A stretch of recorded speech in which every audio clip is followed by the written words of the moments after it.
ఓ రోజు ప్రొద్దున్నే సుందర్నగర్లో ఉన్నప్పుడు ఒక ఆయన వచ్చాడు.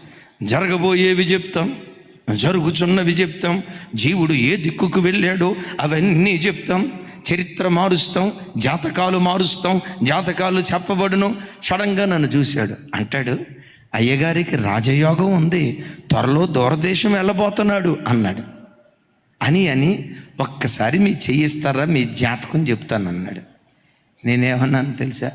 నేనే జనాల జాతకాలు చెప్పేవాడిని అయ్యా. నా జాతకం నువ్వేం చెప్తావు? రా నీ జాతకం చెప్తాను రా అన్నా.